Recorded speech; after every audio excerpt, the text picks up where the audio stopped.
Muli, isang magandang araw sa bawat isa. Purihin ang ating dakilang Diyos dahil sa kanyang kabutihan at katapatan at tayo kanyang patuloy na sinusubaybayan at itinataguyod sa kabila ng mga samot-saring ating mga pinagdaraanan sa buhay. We are still going through difficult times even to this day. And yet, as we have discussed in the past, the Christian life is a life of joy. Pero ang katanungan na nais nating tugunin ay kung paano mapapanatili at mapapaunlad ang kagalakan na taglay na natin. Ito ba'y posible? Ang kasagutan ay oo. We can even level up or raise the level of joy that we already have. How? We have to be concerned about one important thing that we need to grow into as a very important ingredient of the Christian life. At yan ang ating tatalakayin sa araw na ito. Bago tayo pumunta sa dako ng pagbabasa ng bahagi ng salita ng Diyos na ating pag-aaralan sa umagang ito, ay tingnan natin ang isang palaging inaasahan ng maraming mga tao kapag dumaraan ng mga sitwasyon na nagdadala ng mga bigati. It has been said expectantly that during bad times like calamities and disasters, that goodness and kindness will come out of people. Yan ang palaging inaasahan. And we cannot deny that many good acts or good deeds indeed come out of many people during these difficult times. Yet in general, we cannot deny as well that such acts of goodness are really outdone by the opposite, what we call acts of selfishness because of man's natural tendencies. Ito ay inaasam-asam at inaasahan, nakikita naman natin at hindi natin maitatanggi na maraming mga gawa ng kabutihan at kagandaang loob ang nakikita nating lumalabas sa ilang mga tao sa panahon ng mga kagipitan at kapigatian. At yan ay ating ipinagpapasalamat. Gayunpaman, sa pangkalahatan, hindi rin natin naman maitanggi na sa kabila nitong mga gawa ng kabutihan at kagandaang loob na ito, ay nasasapawan ng kabaligtaran nito dahil nga sa likas na hila sa buhay ng mga tao. In one part of the scriptures, actually, Paul spoke of this. I would just like to read this verse, although this is not the primary text that we will consider for this day. Sa 2 Timothy chapter 3, verses 1 to 5, itong sinabi ni Apostol Pablo na kailangan ni Timoteo na maunawaan at ng mga mananampalataya.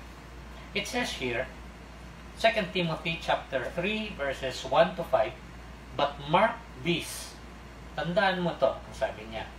Or parang sinabi na rin niyang tiyak o itaga mo sa bato. "There will be terrible times in the last days." At ang una siguro papasok sa isip natin ay yung mga sakuna, kalamidad, at mga bagay na nagdadala ng kasiraan sa ating kapaligiran. Pero itong sinabi, uulitin ko, "But mark this, there will be terrible times in the last days.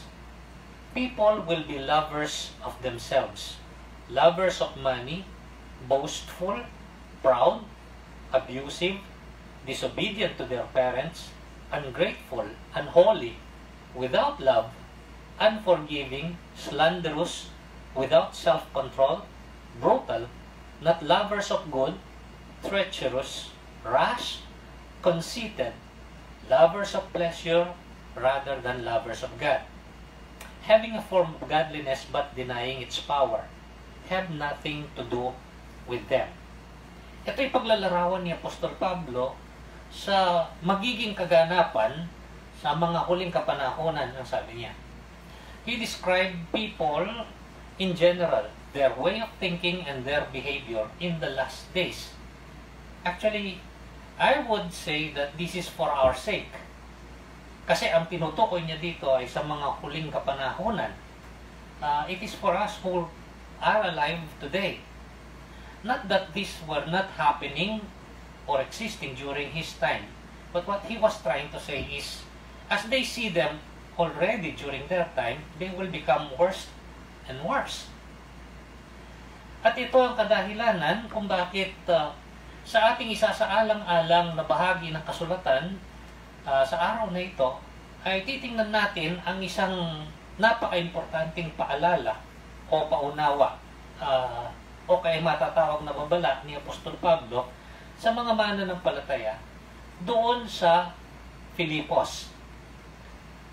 Upang sa ganon, hindi sila maakay o mahila tungo dito sa uri ng buhay na ito na kanyang inilarawan.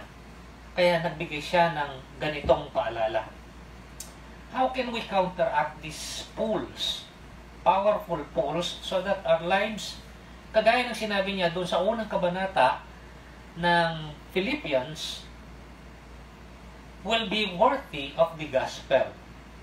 Upang ang mga buhay natin bilang mga mananampalataya ay maging karapat-dapat sa mabuting balita ng Panginoong Jesucristo. Kaya nga, atin ngayong susuriin ang ikalawang kabanata ng sulat ni Apostol Pablo sa mga taga-Filipos. Philippians chapter 2. The last time I spoke, I looked together with everyone the first chapter of this letter. Let me read it for you sa kanyang pagkakatala dito sa New International Version. Philippians chapter 2.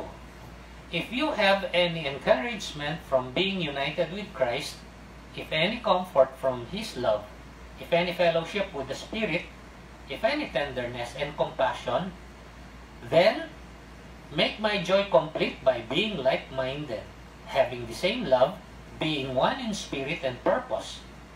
Do nothing out of selfish ambition or vain conceit, but in humility consider others better than yourselves. Each of you should look not only to your own interests, but also to the interests of others. Your attitude should be the same as that of Christ Jesus, who being in very nature God, did not consider equality with God something to be grasped, but made himself nothing, taking the very nature of a servant, being made in human likeness. And being found in appearance as a man, he humbled himself, and became obedient to death, even death on the cross. Therefore, God exalted him to the highest place, and gave him the name that is above every name, that at the name of Jesus every knee should bow, in heaven and on earth and under the earth, and every tongue confess that Jesus Christ is Lord, to the glory of God the Father. Therefore, my dear friends, as you have always obeyed, not only in my presence, but now much more in my absence, continue to work out your salvation with fear and trembling. For it is God who works in you to will and to act according to His purpose, good purpose. Do everything without complaining or arguing, so that you may become blameless and pure, children of God without fault in a crooked and depraved generation, in which you shine like stars in the universe, as you hold out the word of life, in order that I may boast on the day of Christ that I did not run or labor in vain. But even if I am being poured out like a drink offering on the sacrifice and service coming from your faith, I am glad and rejoice with all of you. So you too should be glad and rejoice with me.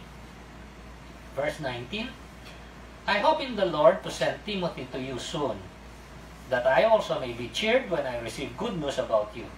I have no one else like him who takes a genuine interest in your welfare. For everyone looks out for his own interests, not those of Jesus Christ. But you know that Timothy has proved himself, because as a son with his father, he has served with me in the work of the gospel. I hope therefore to send him as soon as I see how things go with you. And I am confident in the Lord that I myself will come soon. But I think it necessary to send back to you Epaphroditus, my brother, fellow worker, and fellow soldier, who is also your messenger, whom you sent to take care of my needs. For he longs for all of you and is distressed because you heard he was ill. Indeed, he was ill and almost died. But God had mercy on him, and not only on him, but also on me, to spare me sorrow upon sorrow. Therefore, I am all the more eager to send him, so that when you see him again, you may be glad, and may have less anxiety. Welcome him in the Lord with great joy, and honor men like him, because he almost died for the work of Christ, risking his life to make up for the help you could not give me. Sa araw na ito ay susuriin natin ang ikalawang kabanata ng sulat ni Apostol Pablo sa mga taga-Filipos. Nabanggit ko nga ito ay sulat ng kagalakan. At nabanggit ko na si Apostol Pablo ay nakabilanggo nung isulat niya ito. Hindi kukulang sa 4 na taon na ang lumilipas. At wala siyang katiyakan kung siya ay mapapalaya o siya ay maaaring patawan ng parusang kamatayan nang dahil sa mga gawa-gawa o mga bulang paratang laban sa kanya. Ano ang ating matututuhan dito? Kagaya ng aking nasabi, patuloy pa rin tayong dumaraan sa mga mahirap na mga kalagayan. Bilang mga mananampalataya, ano man ang pinagdaraanan ng ating mga buhay ay taglay natin ang isang uri ng kakaibang kagalakan. Pero ang sabi ni Apostol Pablo ay nagnanasa siya na yung kagalakan ng bawat isa ay patuloy na umunlad at sumagana o umangat pa, kagaya ng kinalalagyan ng mga taga-Filipos. Paul is admonishing them here so that his joy may be complete and that their joy may be complete as well. Makikita yan doon sa talatang ikalawa. Sabi niya, then make my joy complete. At doon naman sa talatang ika-18, ang sabi niya dito, so you too should be glad and rejoice with me. So it is twofold. Yung kanyang paalala sa kanila at yung kanyang paunawa ay magbubunga ng bagay na makapagdadala sa kanya ng higit pang kagalakan, sa makatwid makapagdadala din sa kanila ng higit pang kagalakan. If the Philippians needed this admonition then during that time, so much more do we need it today. Upang sa ganon, yung nabasa natin kanina na babala ni Apostol Pablo na mangyayari sa maraming mga tao sa huling mga kapanahonan ay hindi makahila sa atin padaos-dos pababa. Dahil ito ay isang sinabi niya na mangingibabaw na kaganapan sa sangkatauhan pagdating ng mga huling kapanahonan. Lalo na kapag ang mga buhay ng mga tao ay dumaraan ng mga kahirapan. When we look at this second chapter of the letter of Paul to the Philippians, we see a series of statements at the beginning so that the Philippians will make a careful consideration of what they already have as a consequence of their faith. Kasi sabi niya dito, if you have any encouragement from being united with Christ, if any comfort from His love, if any fellowship with the Spirit, if any tenderness and compassion, then make my joy complete. Tapos sinabi niya yung kanyang paalala o paunawa sa kanila kung ano ang kinakailangan upang sa ganun umangat pa o sumagana, manatili at magpatuloy yung kagalakan na taglay na nila. At sa ibang mga salin sa English, ito ay sa anyo ng pagtatanong. Do you have any encouragement from being united with Christ? Do you have any comfort from His love? Do you have any fellowship with the Spirit? Do you have any tenderness and compassion? With the apparent answer of yes. He wants them to affirm their faith, their salvation, and its results. Ito yung unang gusto ni Apostol Pablo sa unang bahagi nitong kabanatang ito. Yet, he speaks of desiring to raise up his own level of joy as well as theirs by reminding them and admonishing them of one important thing. A virtue that will keep all of these blessings, yung binanggit doon, yung encouragement, yung comfort, yung fellowship, yung tenderness, at saka compassion. So that this virtue will keep all of this bound together like a catalyst. Ang sinasabi niya dito, yung lahat ng mga bagay na ngayon ay taglay nila, na napakabuti, ay kailangan pa na mapanatili ng sama-sama sa pamamagitan ng kanilang pag-unlad dito sa tinatawag na virtud o virtue na ito. A virtue is a moral goodness of character and behavior. Ito isang kabutihan o kagandahan sa pag-uugali at sa kilos ng isang tao. What is he talking about here? Ang sabi niya dito, magmula sa verse 2, then make my joy complete by being like-minded, having the same love, being one in spirit and purpose. Ang ibig niyang sabihin, ito isang bagay na ninanasa niya at kailangan, hindi lang para sa isa o iilan sa kanila, kundi para sa lahat sa kanila, para sa lahat ng mga mananampalataya. Dahil sinabi niya, he wants them to be like-minded, having same love, being one in spirit and purpose. At ano yung sinasabi niyang ito? Ang sinasabi niya dito sa pagpapatuloy sa verse 3, do nothing out of selfish ambition or vain conceit, but in humility consider others better than yourselves. This virtue is called humility. Kababaang loob. Ito ay napakahalaga. Dahil sa kanilang kapanahunan, lalo na siguro sa ating kapanahunan, it seems like a rarity. Isang katangiang matatawag na pambihira. May pagkasalat. You don't necessarily always see this among people all the time. This is why I call this the vanishing virtue. Humility. Ang virtud o virtue na parang nawawala at naglalaho o kaya mahirap makita o mahirap hanapin. Today we live in the atmosphere of competitiveness. Sa layo na ng inabot ng tao sa pagunlad sa buhay, sa mga nagawa na ng tao, sa mga patuloy na nagagawa, sa progreso at mga makabagong mga karanasan, competitiveness has become part of our human experience. Looking out for number one. Ang pagnanasa na makaungos o maging una kumpara sa lahat. And even Christians are caught up in this. Kung hindi tayo mag-iingat, kaya nga ito ay ginawan ng pagpapaalala o maaaring sabing babala ni Apostol Pablo noon pa man.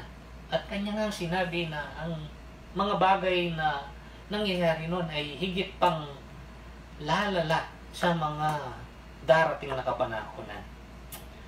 We see this everywhere. At home, sa mga magkakapatid, sa iisang pamilya, nagtatagisan, nagtutunggalit kung sino makakaangat, kung sino ang makakarating sa mas mataas na kalagayan o katayuan. Nakikita natin ito sa mga paaralan.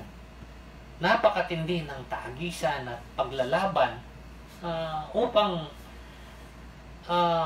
maituring na pinakamagaling o pinakamabuti. At sa kabila ng hindi likas na masama ang pagsusumakit upang sa ganon makarating sa mataas na antas ng kung anumang ginagawa ng isang tao, ito ay nakikita natin na umiigting ng umiigting.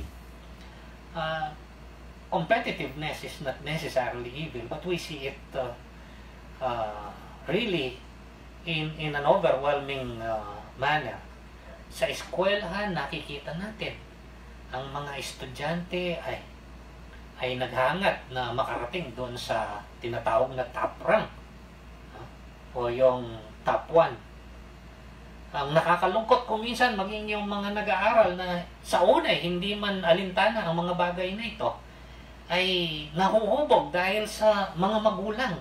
Dahil minsan ang mga magulang mismo ang nagtatagisan upang sa ganon ang kanilang mga anak ay makahigit o makaangat kaysa iba pa. Kung minsan nga pinagagalitan ng kanilang mga anak kapag sila ay nauungusan ng kanilang mga kaeskwelahan. We see this in the community, in different institutions and organizations. We see this in politics. We see it at work, in the workplace, sa mga pinagtatrabahuhan. Tragically, sometimes, we see this even in the church. Sa kapulungan ng mga mananampalataya. Nagtatagisan kung sinong mas magaling, kung sinong mas maraming nagagawa, kung sino ang mas kahanga-hanga. Wanting to outdo others, no matter what the cost. Even crossing the line, disrespecting boundaries and standards which are normally acceptable. Kaya nga sabi ko, this is an ongoing tragedy. Kung minsan ay hindi napapansin, pero ito ay parang natural o normal na lang sa buhay ng mga tao ngayon. Kaya nga si Apostol Pablo ay nagpaalala sa mga mananampalataya sa Filipos. Upang sa ganon, hindi sila mahila o matangay ng agos na ito. Upang sa ganon, makapanatili sila na merong tunay na kagalakan. At yung kagalakan yon ay mapaunlad pa at mapaangat. What can we learn of Paul's admonition to the Philippians on how we can live in humility and raise our levels of humility and therefore our joy? Ito yung makikita natin sa mga binasa nating mga talata. Ito'y hihimayin natin sa mga bahagi nito. At titingnan natin ng dahan-dahan. Ano ang mga paunawa ni Apostol Pablo dito? Ano kanyang binigyan ng kalinawan? First, we will look at the description or definition of humility. Paano ba inilarawan? Paano ba binigyan ng pagpapahayag ni Apostol Pablo itong tinatawag ko na the vanishing virtue of humility? Balikan natin ang talatang 3 at 4 at makikita natin dito. Ang sabi, do nothing out of selfish ambition or vain conceit, but in humility consider others better than yourselves. Each of you should look not only to your own interests, but also the interests of others. Paul here presents humility in simple, practical terms. Sa mga pananalita na napakasimple, na napakadaling unawain. Dalawang bagay ang kanyang binanggit dito upang maintindihan natin kung ano yung tinatawag na humility o kababaang loob. A lot of people like to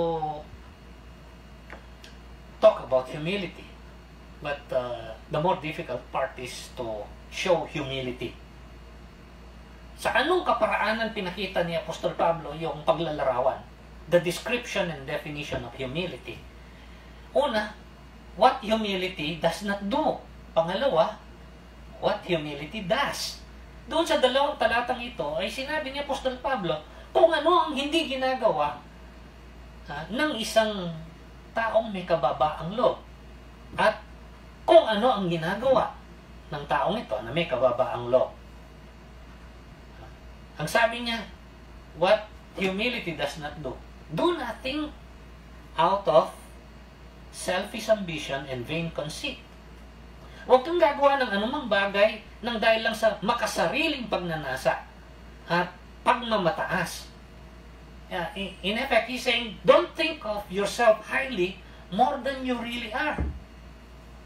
At ang ikalawang bahagi, what humility does. Consider others better than yourself. Therefore, you look after their interests. Ituring mong yung kapwa nang nakahihigit sa iyo. Sa makatwid, aasikasuhin mo, bibigyang pahalaga ang kanilang kapakinabangan. Hindi ibig sabihin ni Apostol Pablo na kailangang yurakan natin o maliitin ang ating mga sarili. It does not mean that you should trample or demean yourself. It means though that you should look at yourself the right way. Itong gusto ni Apostol Pablo, makita natin ang ating mga sarili sa tamang kaparaanan. Who we really are in relation with God. Sino ba tayo in relation with God? We are sinners, saved by grace. Therefore, we must be gracious to others, not looking down on them as if they have no importance at all, especially when compared to us. Ang ninanasa ni Apostol Pablo, makita natin ng ating mga sarili na mga makasalanang iniligtas dahil sa kagandahang loob at kabutihan ng Diyos. Sa makatwid, karapat-dapat lang na makikita tayo ng kagandahang loob sa ating mga kapwa. At hindi sila tingnan ng napakababa na para bagang wala silang kwenta o halaga. Ito yung paglalarawan niya sa kababaang loob. Gayunpaman, hindi natapos doon. Paul made sure that we truly understand what humility is, not just by his description. Dinescribe niya dito ng napakasimple, napakapraktikal. Pero ang kagandahan pagkatapos, nagbigay siya ng tunay na mga halimbawa o paglalarawan. And, dadako tayo dito sa tinatawag kong the demonstrations of humility. After he described or defined what humility is in understandable terms, he gave demonstrations or illustrations from real life. At ito yung makikita natin para sa ganon, may tugma natin doon sa kanyang ginawang description o definition. Ang una, hindi demonstration lang, but demonstrations.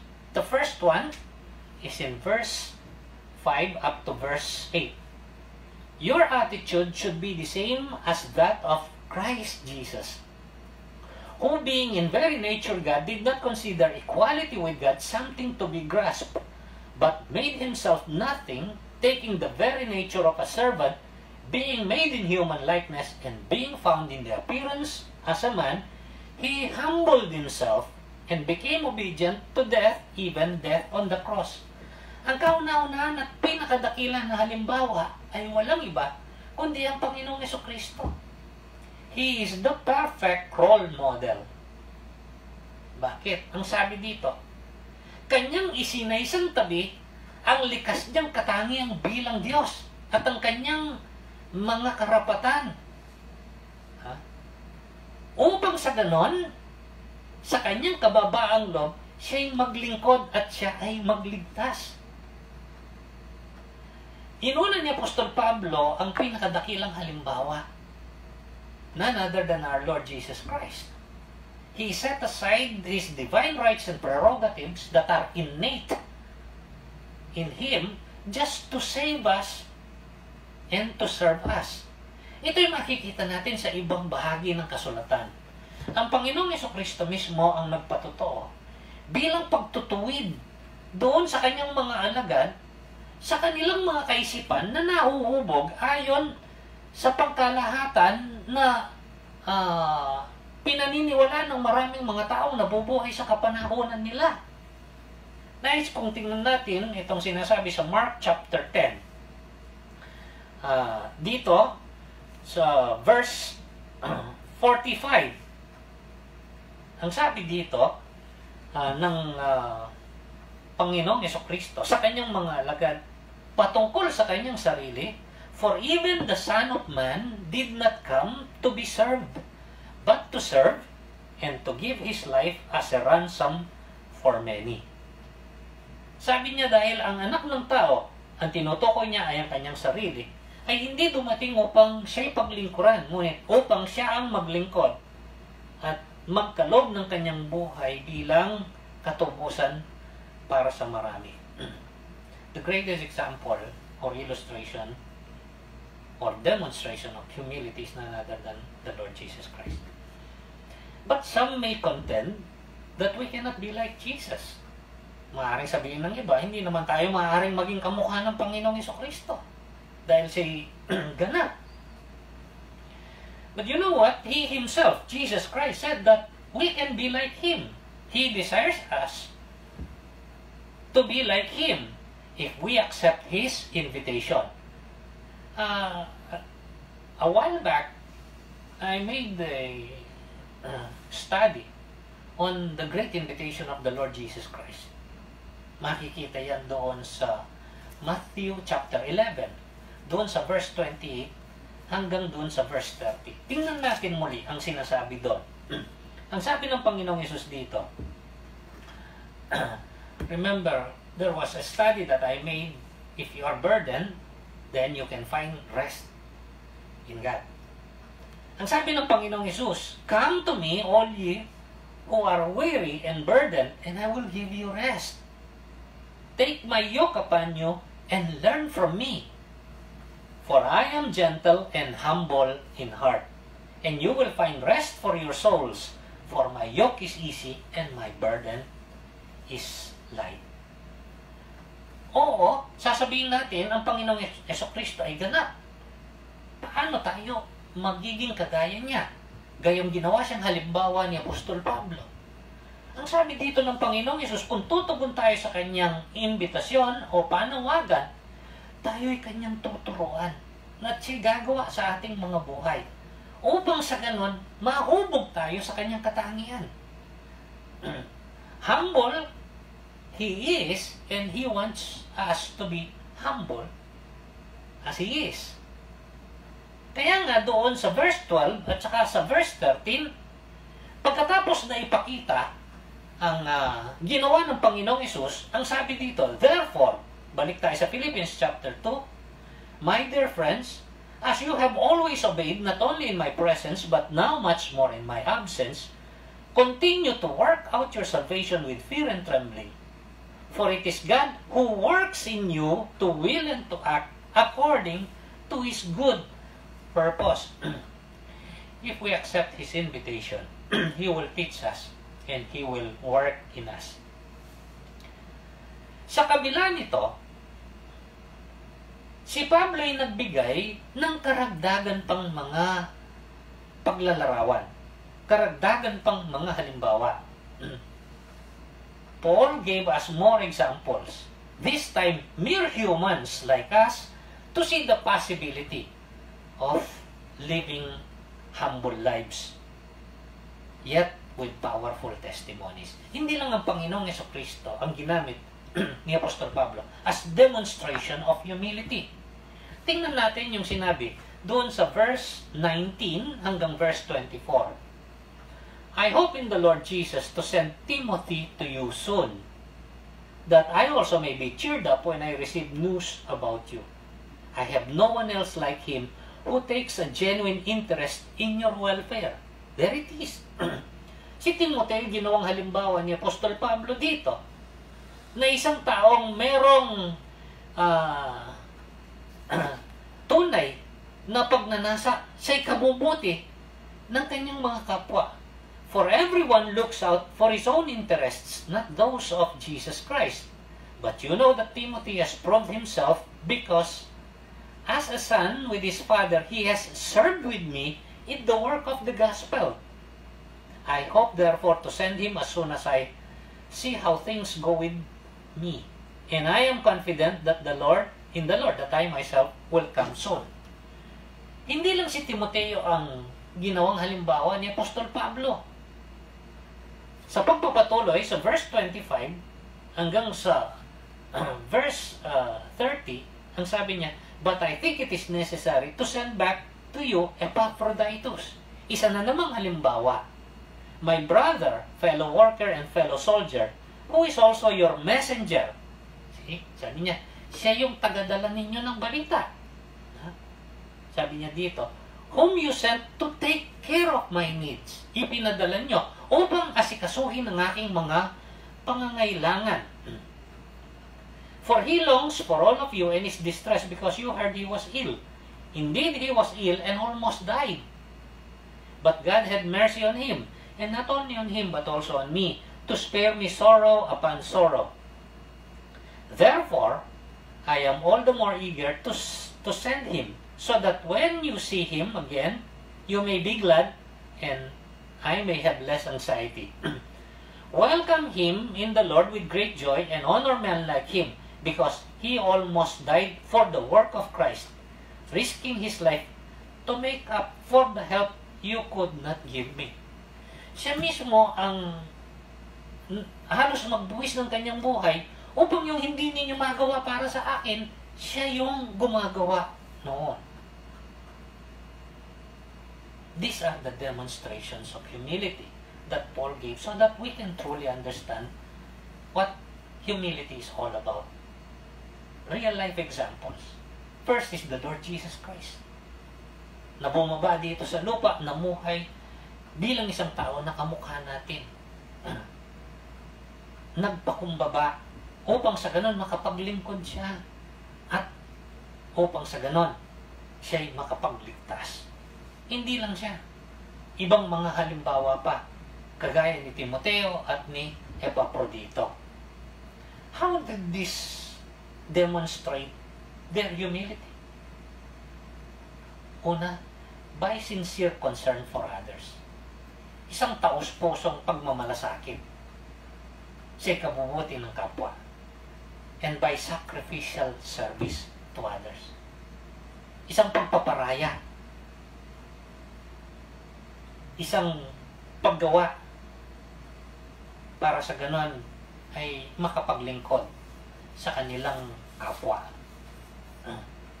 What else did Paul discuss here? Not only the definition and description of humility, he also gave demonstrations of humility in the persons of Jesus Christ, Timothy, and Epaphroditus. But he also told the Philippians about the demands of humility. Anong hinihiling o hinihingi ng kababaang loob upang sa ganun ito'y magkaroon ng katunayan at pagunlad.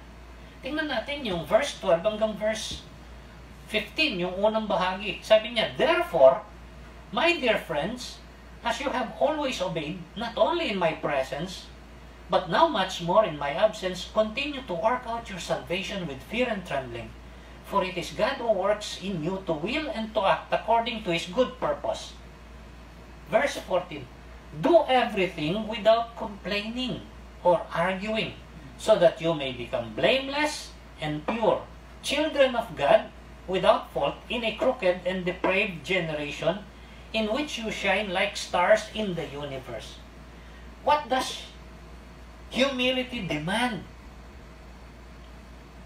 Paul says that humility requires something from us. And that something is obedience. Pagiging masunurin. Obedience to God. Pagiging masunurin sa Diyos.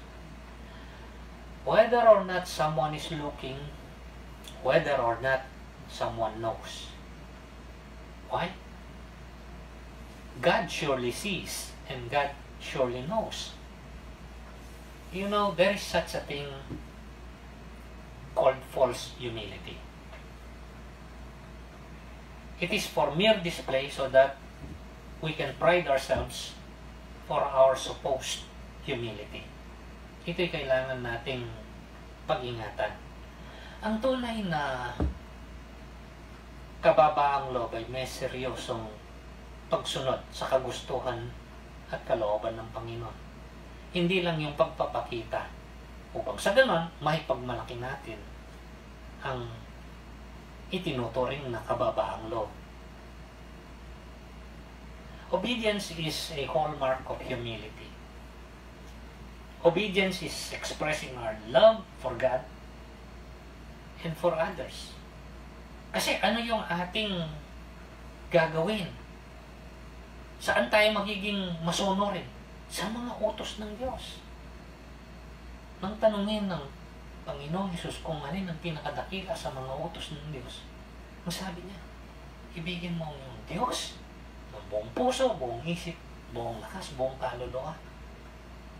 At ang pangalawa, ibigin mo ang kapwa gaya ng pag-ibig mo sa iyong sarili. See? So obedience is a hallmark of humility, expressing our love both for God and for our fellow men. Jesus lived the life of obedience even unto death. Ito yung sinabi dun sa verse 8. And being in appearance as a man, he humbled himself and became obedient to death, even death on the cross. Hindi sapat na sinabi ni Apostol Pablo ang mga bagay na ito. Ito'y binuo niya. So far, we saw the description or definition of humility given by Paul. The demonstrations of humility, illustrations of real life people. And he told the Philippians about the demands of humility. And now, he moves on to tell them about the delineation of humility. Anong ibig sabihin nito? Delineation. Ito'y parang pagguhit ng linya ng paghihiwalay. It's like drawing a line to set a separation. Saan makikita ito? If you will read dito sa verse 15 hanggang dito sa bahagi ng verse 16, ang sabi niya, sila'y tinatawagan niya upang maging masunurin. May nakakakita man o wala. Bakit ang sabi niya? So that you may become blameless and pure, children of God. Ito yung paglalarawan niya sa kanila. Without fault, in a crooked and depraved generation. On the other hand, others who do not have such humility belong to what he called as a crooked and depraved generation, in which you shine like stars in the universe. This is the delineation of humility. Parang pagguhit ng isang linya upang makita ang pagkakaiba at pagkakahiwalay. Paul says that humility will distinguish us from those of this world or those that are called worldly. Ang kababaang loob ang siyang isang magiging marka o palatandaan upang malaman o makita na tayo'y kakaiba sa mga tinatawag na makamundo o mga sumusunod sa agos ng mundong ito. Humility makes us Christians distinct and different from a crooked and depraved generation. Ito ang nagpapaging kaiba. Kaya nga sinabi ko, humility seems to be a rarity. Not just during the time of Paul, but even more during our days. Remember Paul's description of the last days. Uulitin ko para makita ninyo muli yung paglalarawan ni Apostol Pablo kung anong magiging daloy o takbo ng buhay ng sangkatauhan sa pangkalahatan sa huli kapanahunan. He's talking about our time. But mark this, 2 Timothy chapter 1 from verse 1 up to verse 5, there will be terrible times in the last days. People will be lovers of themselves, lovers of money, boastful, proud, abusive, disobedient to their parents, ungrateful, unholy, without love, unforgiving, slanderous, without self-control, brutal, not lovers of good, treacherous, rash, conceited, lovers of pleasure rather than lovers of God, having a form of godliness, an outward show, but denying its power, have nothing to do with them. Also, we have to note Paul's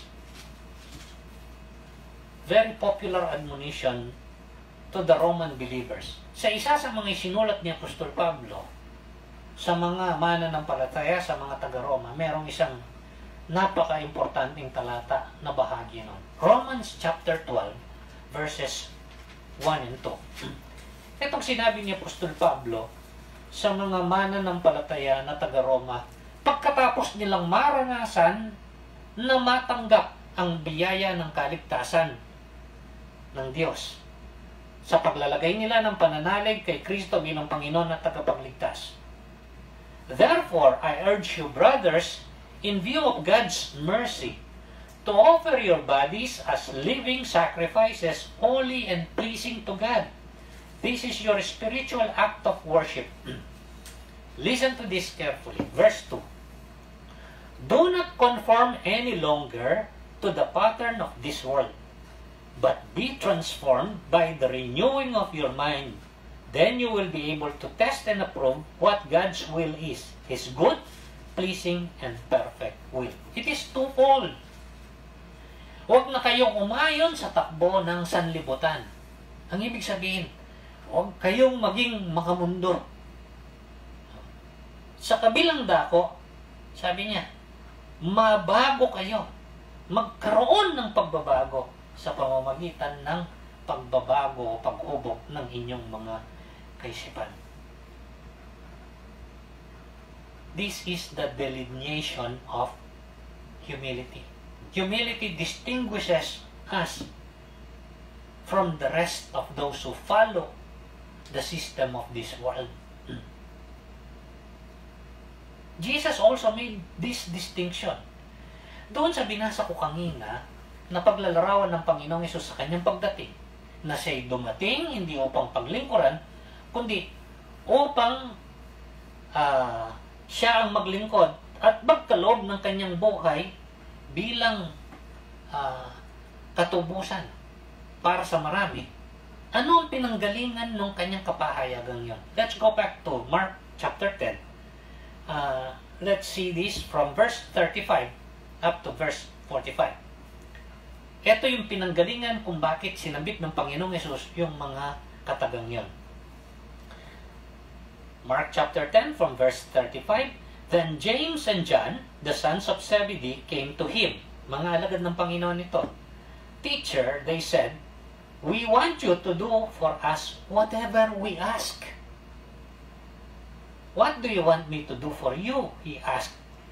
They replied, let one of us sit at your right and the other at your left in your glory. They were expecting that Jesus will be raised to glory. So, ang sabi niya, pagdating po ninyo sa pagluklok sa inyong kalwalatian, hayaan nyo ang isa sa amin nasa inyong kanan, ang isa ay nasa inyong kaliwa. You don't know what you are asking, Jesus said. Can you drink the cup I drink or be baptized with the baptism I am baptized with? We can, they answered. Kaya nyo ba pagdaanan ang aking pinagdaraanan o pagdadaanan? Kaya, sabi nila. Jesus said to them, you will drink the cup I drink and be baptized with the baptism I am baptized with. But to sit at my right or left is not for me to grant. These places belong to those for whom they have been prepared. Ito yung reaction ng iba. Verse 41. When the 10 heard about this, remember the Lord Jesus Christ had 10 disciples which He personally chose to be close to Him, to be trained by Him. So itong dalawa nagre-request sa Kanya. When the 10 heard about this, they became indignant with James and John. Naunahan sila. Gusto ni James at saka ni John makaangat sila kaysa doon sa iba. Jesus called them together. At kaya tinawag niya and said, you know that those who are regarded as rulers of the Gentiles lord it over them, and their high officials exercise authority over them. Not so with you. Instead, whoever wants to become great among you must be your servant, and whoever wants to be first must be slave of all. And here it is.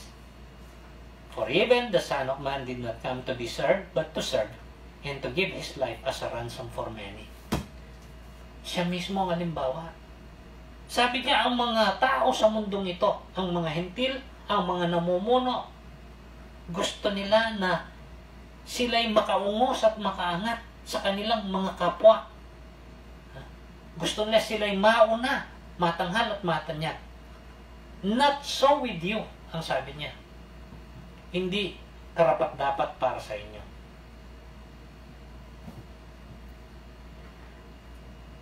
My dear friends, brothers and sisters, this is a very fitting reminder or admonition, especially during these times. Paul made it very clear. He gave a description and definition of humility. He gave a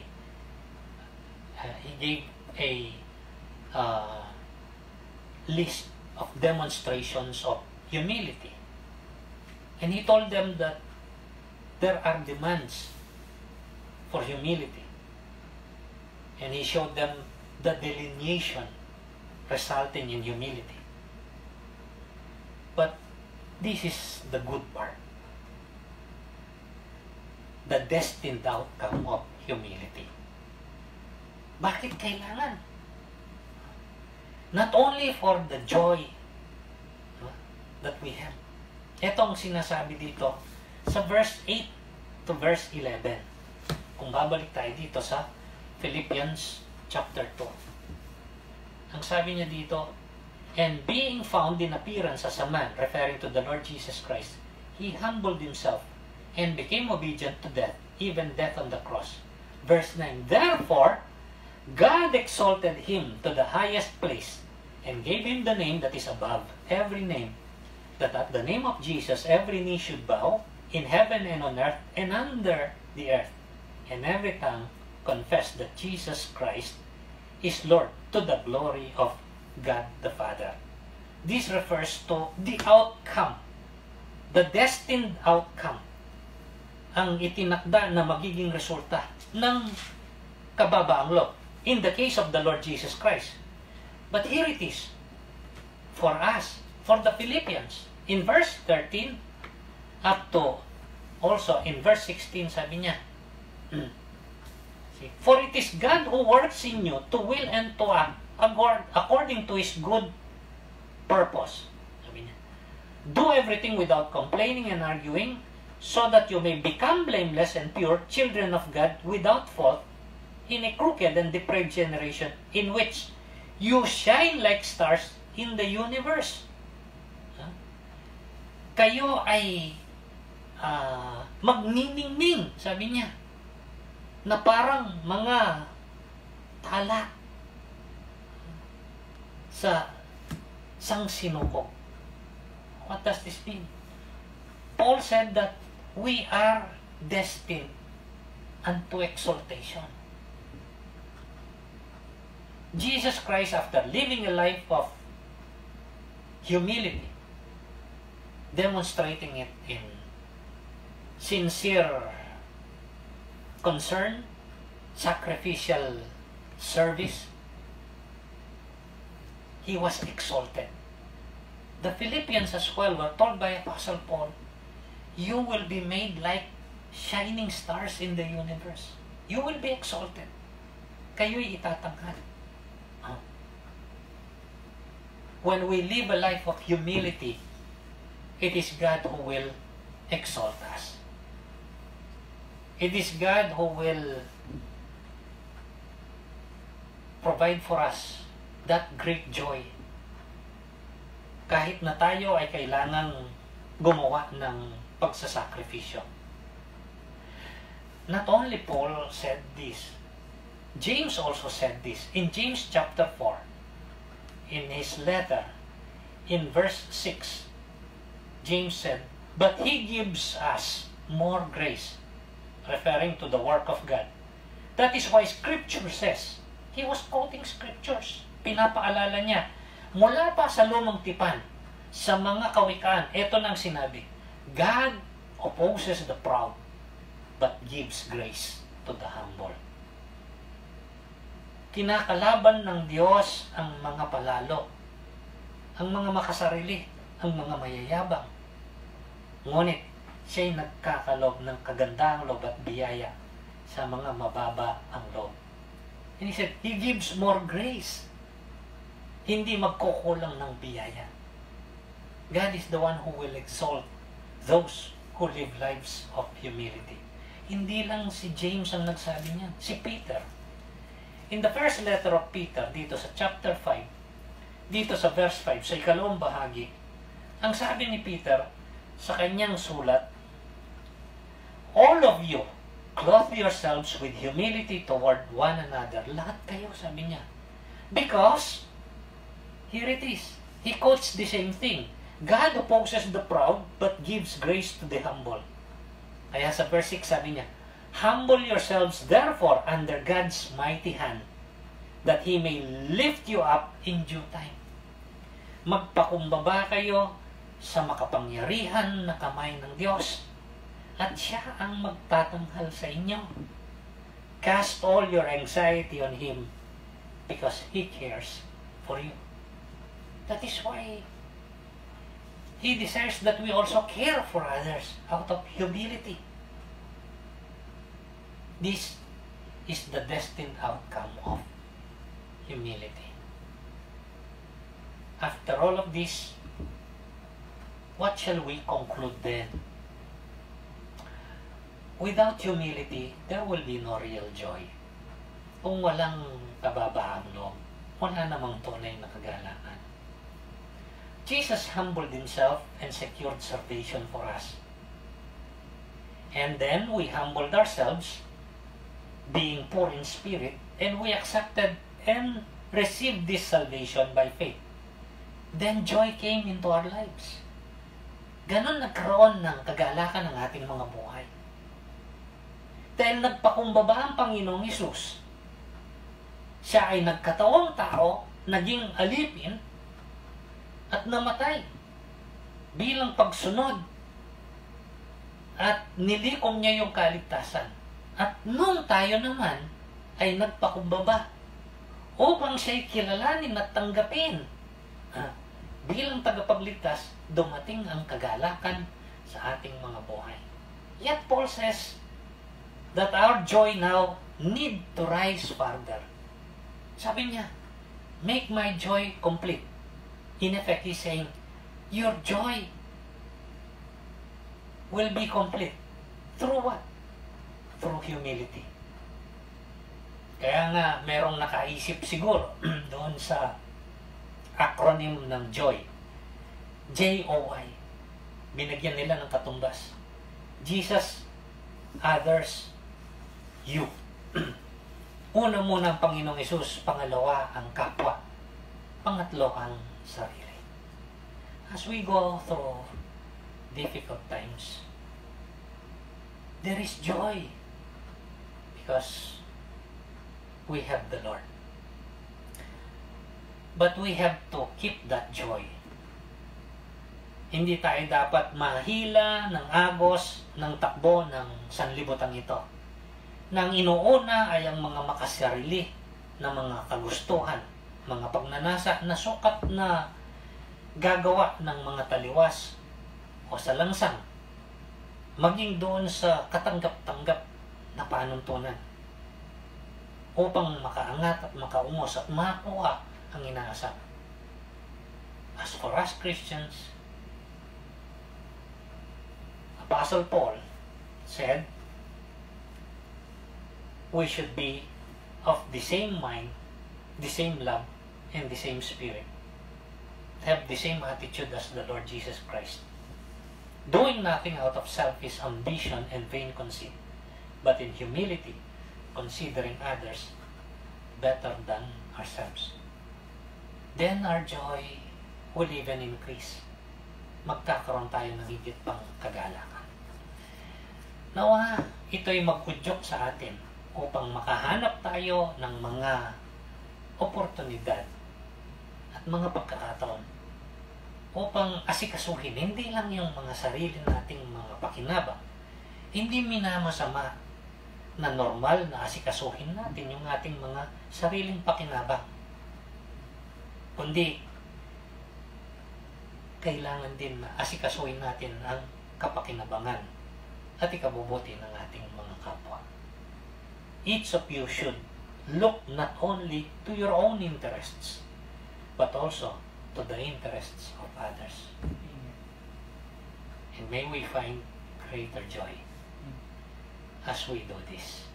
Tayo po ay manalangin. Dakilang Diyos, puspos ka ng kadakilaan at kabutihan. Panginoong Hesus, ikaw na taglay ang kalwalatian, likas ang mga karapatan, bumaba dito sa lupa at nagkatawang tao, upang sa ganon, sa pagpapakumbaba, mapaglingkuran mo ang iyong mga nilalang at likumin ang kaligtasan, upang sino mang manalig sa iyo ay magkaroon ng buhay na walang hanggan at buhay na kasiyasiya habang nandirito. May kagalakan at merong kapayapaan at katiwasayan. Salamat po, aming Panginoon.